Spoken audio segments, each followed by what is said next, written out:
ആകാശവാണി.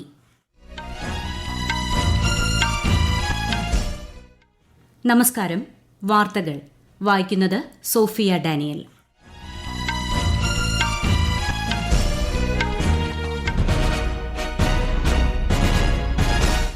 പ്രധാന വാർത്തകൾ. കെട്ടിക്കിടക്കുന്ന കേസുകളുടെ തീർപ്പാക്കൽ നീതിന്യായ സംവിധാനം നേരിടുന്ന സുപ്രധാന വെല്ലുവിളിയാണെന്ന് രാഷ്ട്രപതി ദ്രൌപദി മുർമു. രാജ്യത്തെ GST വരുമാനത്തിൽ 10% വർധന. ഗസ മേഖലയിൽ 90% കുട്ടികൾക്ക് അടിയന്തരമായി പോളിയോ പ്രതിരോധ കുത്തിവയ്പ് നൽകണമെന്ന് ലോകാരോഗ്യ സംഘടന. കേരളത്തിൽ മറ്റന്നാൾ വരെ മഴ തുടരും. കേരള, കർണാടക, ലക്ഷദ്വീപ് തീരങ്ങളിൽ ഇന്ന് മത്സ്യബന്ധനത്തിന് വിലക്ക്.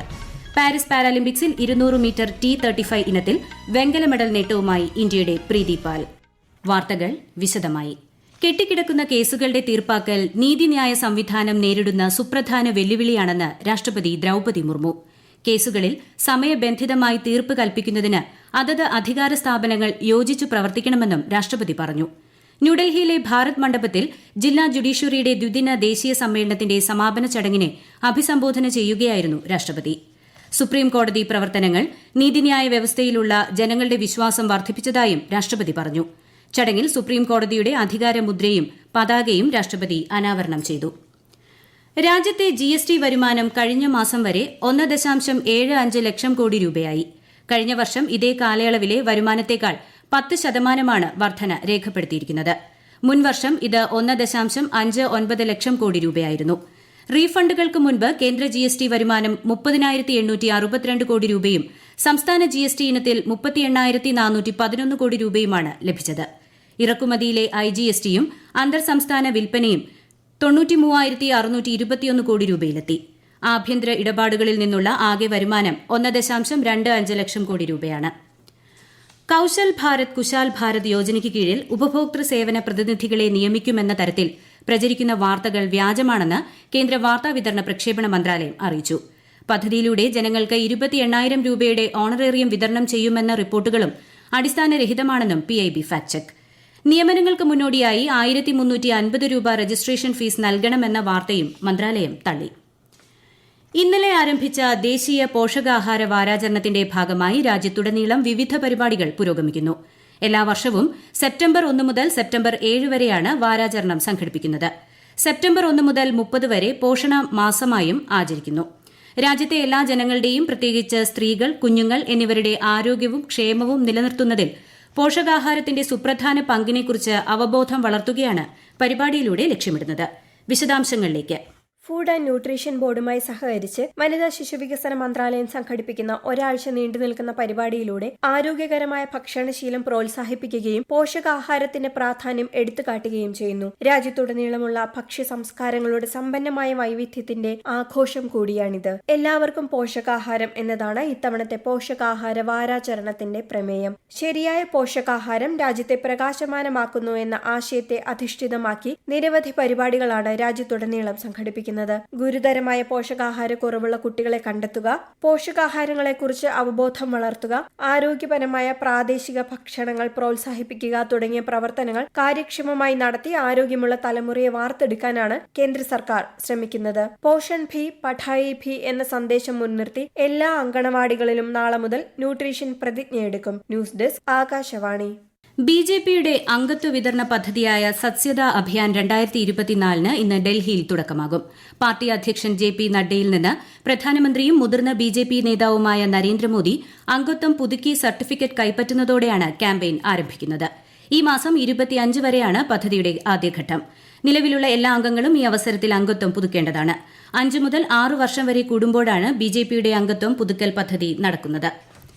ഗസ മേഖലയിൽ പോളിയോ വാക്സിനേഷൻ യജ്ഞത്തിന് തുടക്കമായി. 6,40,000 കുട്ടികൾക്ക് പ്രതിരോധ മരുന്ന് ലഭ്യമാക്കാനാണ് ലക്ഷ്യമിടുന്നത്.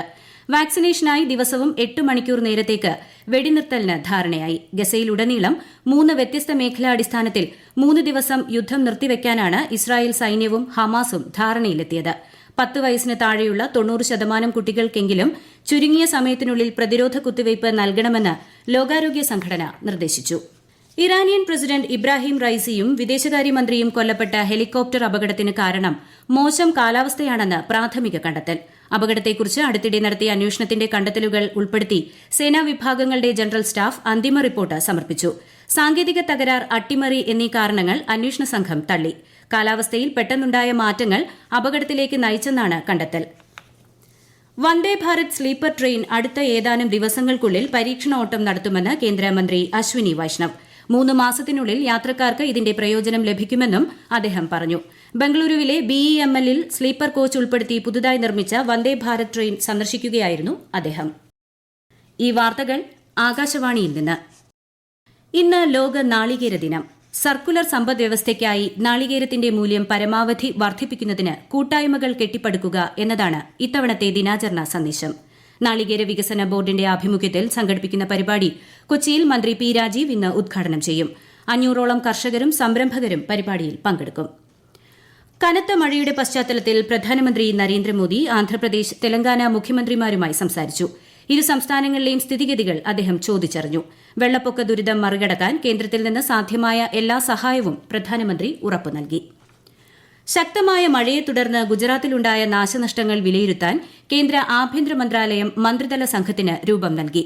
പ്രളയബാധിത ജില്ലകളിൽ സംഘം ഉടൻ സന്ദർശനം നടത്തും. കനത്ത മഴ നാശം വിതച്ച ഗുജറാത്ത്, മധ്യപ്രദേശ്, രാജസ്ഥാൻ, നാഗാലാന്റ് തുടങ്ങിയ സംസ്ഥാനങ്ങളിലെ മുതിർന്ന ഉദ്യോഗസ്ഥരുമായി ബന്ധപ്പെട്ടിട്ടുണ്ടെന്നും ഗുരുതര നാശനഷ്ടങ്ങൾ റിപ്പോർട്ട് ചെയ്ത ഇടങ്ങളിൽ കേന്ദ്ര സംഘത്തെ നിയോഗിക്കുമെന്നും ആഭ്യന്തര മന്ത്രാലയം അറിയിച്ചു.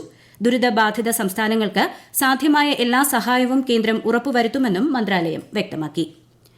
ആന്ധ്രാപ്രദേശ്, തെലങ്കാന എന്നിവിടങ്ങളിൽ ശക്തമായ മഴ തുടരുന്നു. തെലങ്കാനയിൽ എല്ലാ പ്രൈമറി, സെക്കൻഡറി സ്കൂളുകൾക്കും ഇന്ന് അവധി നൽകി. ആന്ധ്രാപ്രദേശിൽ വെള്ളക്കെട്ട് രൂക്ഷമായതിനെ തുടർന്ന് ജനജീവിതം സ്തംഭിച്ചു.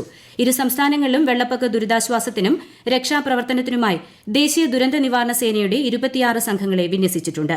ദക്ഷിണ മധ്യ റെയിൽവേ ശൃംഖലയിൽ ഉൾപ്പെടുന്ന സ്ഥലങ്ങളിൽ വെള്ളം കയറിയതിനെ തുടർന്ന് 99 ട്രെയിനുകൾ പൂർണ്ണമായും, 4 ട്രെയിനുകൾ ഭാഗികമായും റദ്ദാക്കിയിരുന്നു. 50ലേറെ ട്രെയിനുകൾ വഴിതിരിച്ചുവിടുകയും ചെയ്തു. കേരളത്തിൽ മറ്റന്നാൾ വരെ മഴ തുടരുമെന്ന് കേന്ദ്ര കാലാവസ്ഥാ വകുപ്പ്. ഇന്ന് 8 ജില്ലകളിൽ മഞ്ഞ ജാഗ്രത നൽകിയിട്ടുണ്ട്. മോശം കാലാവസ്ഥയെ തുടർന്ന് കേരള, കർണാടക, ലക്ഷദ്വീപ് തീരങ്ങളിൽ ഇന്ന് മത്സ്യബന്ധനത്തിന് വിലക്ക് ഏർപ്പെടുത്തി. പാരീസ് പാരാലിമ്പിക്സിൽ ഇന്ത്യയ്ക്ക് 7ാം മെഡൽ. അത്ലറ്റിക്സിൽ വനിതകളുടെ 200 മീറ്റർ T35 ഇനത്തിൽ ഇന്ത്യയുടെ പ്രീതി പാൽ വെങ്കല മെഡൽ നേടി. 30.01 സെക്കൻഡുകളിൽ ഏറ്റവും മികച്ച പ്രകടനമാണ് പ്രീതി ഇന്നലെ കാഴ്ചവച്ചത്. മെഡൽ നേട്ടത്തോടെ പാരാലിമ്പിക്സിൽ 2 വ്യക്തിഗത മെഡൽ നേടുന്ന ഇന്ത്യൻ വനിതാ പാരാ അത്ലറ്റ് എന്ന നേട്ടവും പ്രീതി സ്വന്തമാക്കി. ചരിത്ര നേട്ടം കൈവരിച്ച പ്രീതി പാലിനെ രാഷ്ട്രപതി ദ്രൌപതി മുർമു, ഉപരാഷ്ട്രപതി ജഗ്ദീപ് ധൻകറും പ്രധാനമന്ത്രി നരേന്ദ്രമോദിയും അഭിനന്ദിച്ചു. പുരുഷന്മാരുടെ ഹൈജംപ് T47 ഇനത്തിൽ ഇന്ത്യയുടെ നിഷാന്ത് കുമാർ വെള്ളി മെഡൽ നേടിയിരുന്നു. പാരാലിമ്പിക്സിൽ 5ാം ദിവസമായ ഇന്ന് അമ്പെയ്ത്ത്, ബാഡ്മിന്റൺ എന്നീ ഇനങ്ങളിലാണ് ഇന്ത്യയ്ക്ക് മെഡൽ പ്രതീക്ഷ.